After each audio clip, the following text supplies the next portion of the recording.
Hi, everyone. Welcome back to Bankruptcy Basics.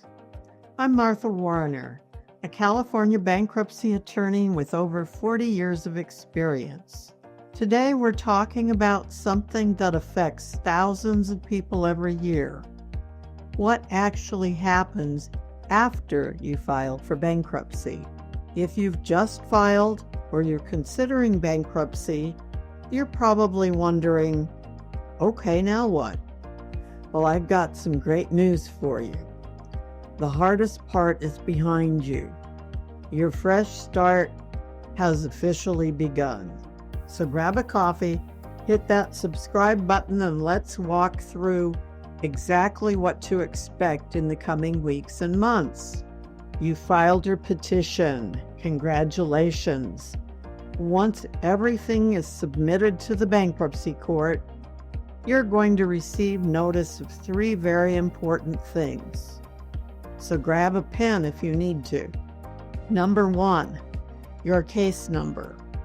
This is like your bankruptcy ID. You'll need this information if any creditors call you. Number 2, the date of something called your 341A examination, along with information about your Chapter 7 trustee. Think of the trustee as the court-appointed person who's going to handle your case. Number 3, the deadline for creditors to object to your discharge. This is actually really important because it sets the timeline for when your creditors can challenge your bankruptcy. It also determines when you'll get your discharge. Now here's something crucial.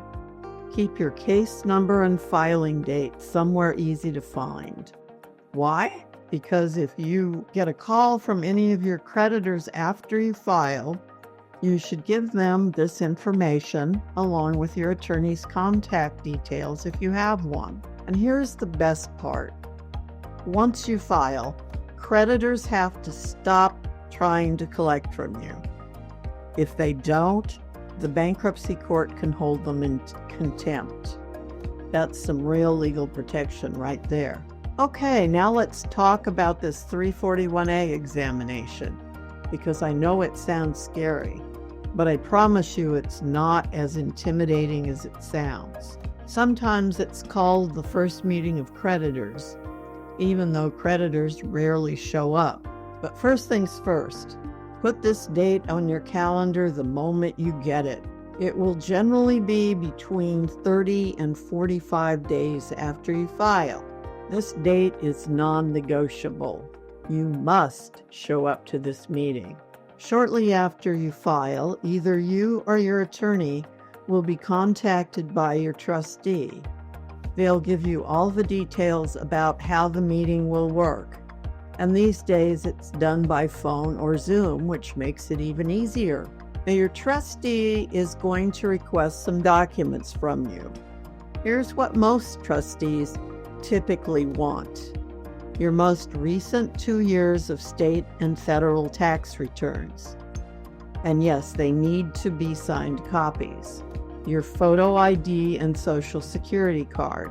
3 months of bank statements for all accounts, including one that covers your filing date. A screenshot of this statement will do if you don't have the complete statement yet. And if you didn't include them with your petition, up to 6 months of pay stubs. I cannot stress this enough. You must appear at your 341A. If you don't show up, the trustee will usually give you one more chance by continuing the meeting. But if you miss it again, they can ask the court to dismiss your entire bankruptcy case. Now, if something comes up and you absolutely can't make it, maybe you're sick, there's a family emergency, whatever, call the trustee's office ahead of time. Explain the situation and ask them to reschedule. Communication is key here. So what's actually going to happen at this meeting? It's pretty straightforward. There's no need to stress about it or to lose any sleep. The trustee will ask you some basic questions like, Did you read your bankruptcy petition before you signed it? Is everything in the petition true and correct? Did you leave anything out? And maybe they'll ask some questions about your income or assets. That's all there is to it. If you've provided all the requested documents and everything looks good, the trustee will conclude the meeting and file what's called a no asset report with the court, and you're done with this step. But if the trustee needs more information, or if you forgot to provide something, don't panic.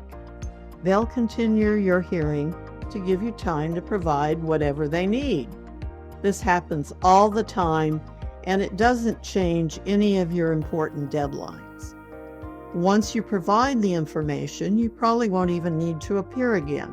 After your 341A is concluded, here comes the part that tests everyone's patience: the waiting game.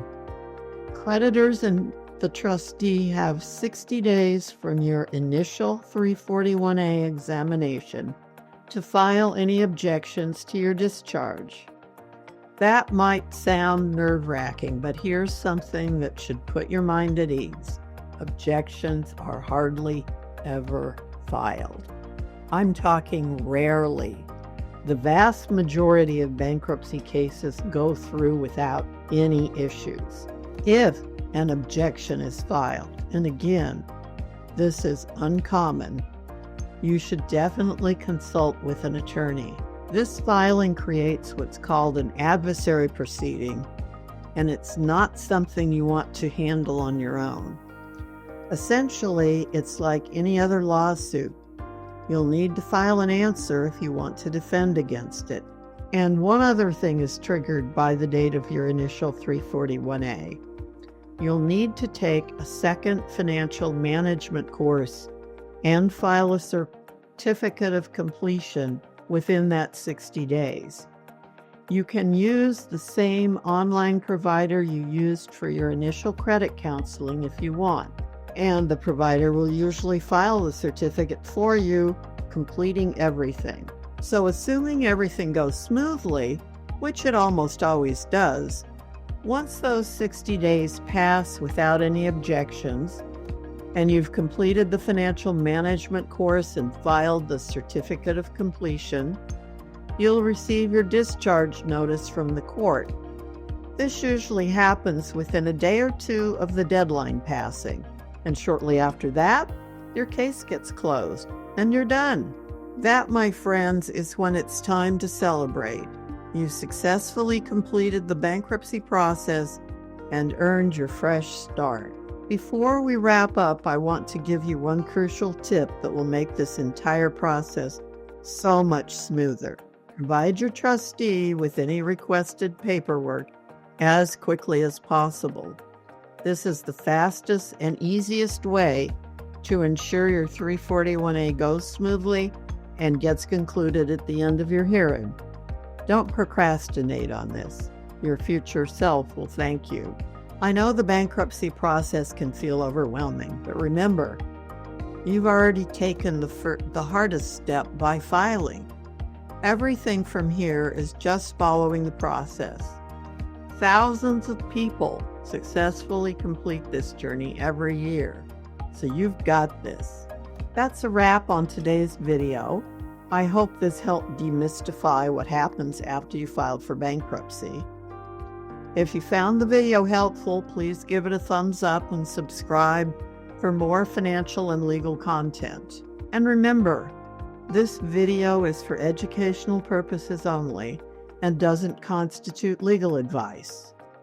Every situation is unique, so please consult with a qualified bankruptcy attorney in your area for advice specific to your circumstances.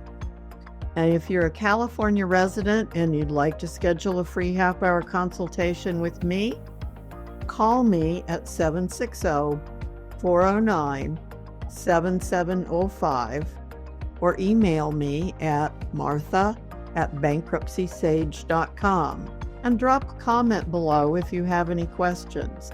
I love hearing from you. And if you're going through this process right now, I'm rooting for you. Your fresh start is just around the corner. I'll see you in the next video. Take care.